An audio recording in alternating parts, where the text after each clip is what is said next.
These guys feel like they can get away with anything, you know? They're not playing by the same rules as the rest of the world. They're stars.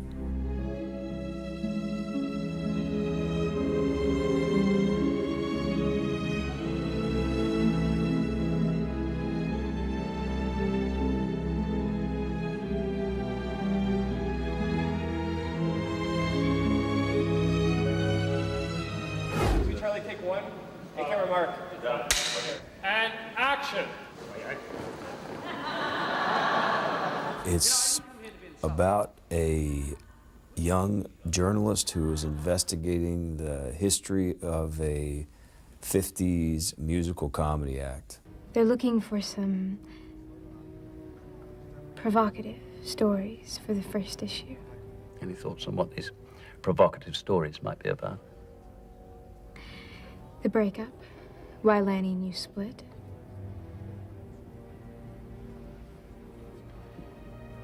And the girl, Maureen. What happened to Maureen O'Flaherty? There's been a girl who was found dead in their hotel room, and they were never implicated in the murder.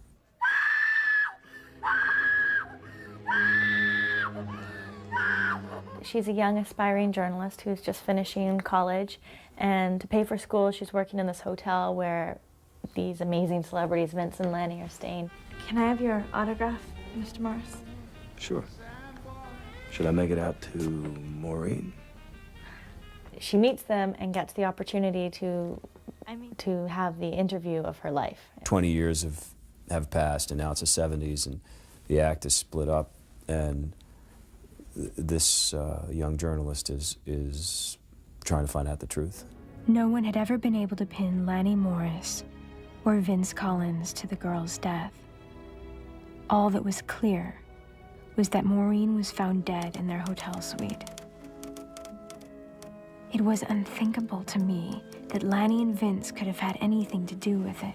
So as the story unfolds, it's her like investigating and researching and trying to get as much as she can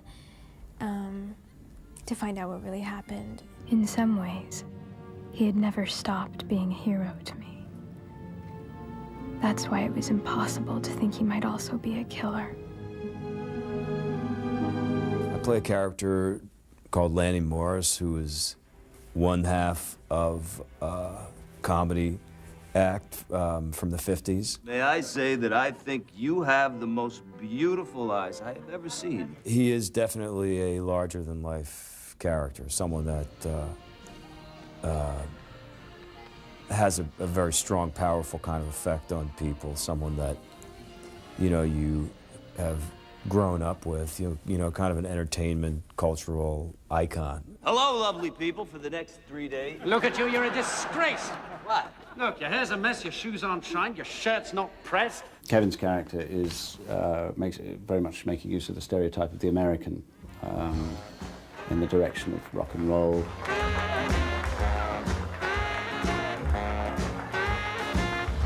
And I'm the more austere Brit with the dry wit. I think you better pray. And the sense of protocol.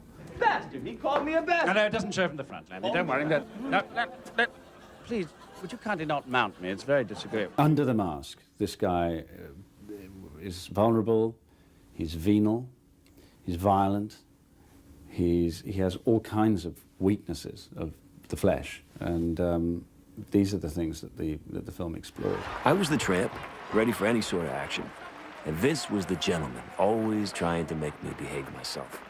I was pleasure, and he was control. I was rock and roll, and he was class. His presence gave America permission to like me. Cut. Thank you. Excellent. That was great. You feel as though you have access to something that is otherwise very private. And in a way that informs the whole story. You know, at what point do people have access to other people's stories? You cannot speak that way to a perfect stranger. Look, Her husband's not offended. He's not? No, of course her husband's not offended. Her husband's not here. This lucky guy is her boyfriend. And even he's not offended. And do you know why? Well, I can certainly hazard a guess. What the hell is hazard a guess? For Christ's sake, Vince, this is America. We don't say hazard a guess. We say yes or we say no. And it's also a story, I guess, about partnership. You know, the relationship between Lanny Morris and Vince Collins. It's a marriage. I thought I simply had to get through the awkwardness of the flight itself. But the trouble is... You slept with him.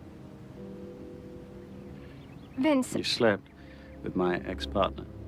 It has all the affection and all the complexity of any sort of marriage. And, you know, to see the tensions between these two men, and especially now working with Kevin and Colin, you know, they've been able to really bring this duo to life. And that was a huge achievement, I think, that you believe that this was a real act. I happen to be honored to work with this jerk. Is that a compliment? Clown. Never. I get a kick from this friend of mine. What we were really going for was the adrenaline factor. It was what it feels like to be performing. What it feels like to be performing with the drugs and the alcohol and the high stakes and the kind of things that are on offer. Everyone used bennies. Vince added them to his morning coffee like sugar.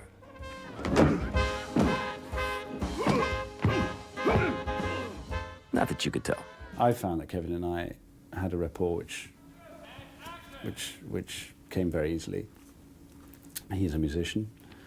I'm English. And we tried to play as best we could to our strengths. The thought of having live-in help is a little poisonous to me. Why is that?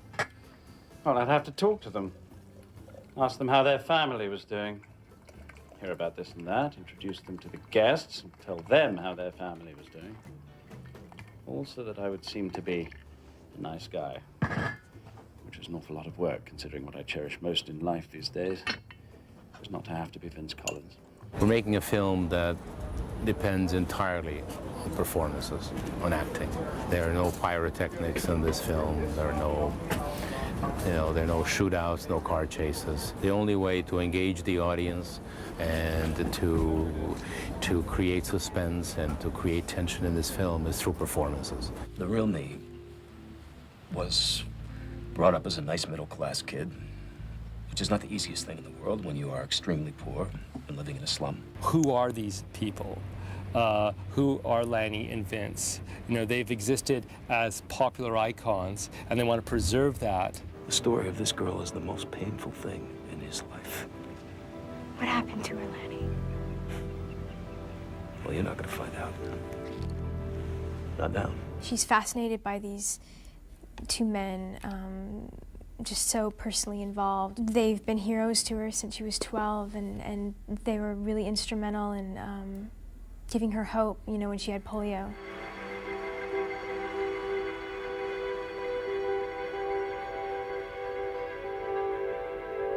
You're a very special girl. Karen wants to clear their names because she adores them so much. She wants to kind of like clear she wants to clear any mystery around them. But in so doing, she opens up this Pandora's box, and she has to completely reassess who these people are. You've dreaded talking about Marino Flaherty since we met. If it's something you're so desperate to avoid, why would you ever agree to do this book? I need the money. There was an understanding in the 50s that some things were going to be kept secret, that you could actually sweep things under the rug, and that you could, if you had the right kind of, you know, control over the press, that, you know, certain elements of your character would be, of your personal life could be kept private. What do you want from me? You're going to continue writing the book. I'm going to continue telling you juicy stories, funny stories, heart-tugging stories. And you're not going to ask me a single question about what happened to the girl in New Jersey. We're talking about a time, too, when not everything that a celebrity did was held under such a microscope. I mean, there were no celebrity trials, and you didn't have this plethora of kind of entertainment shows examining every detail of a celebrity's life. So there was this sense of the fact that certain things could be forgotten. But this one event in Vince and Lanny's life will never be forgotten. You're Lanny Morris. I know that everyone dreams about being famous, But it would be really interesting to know what it's like to relinquish all anonymity.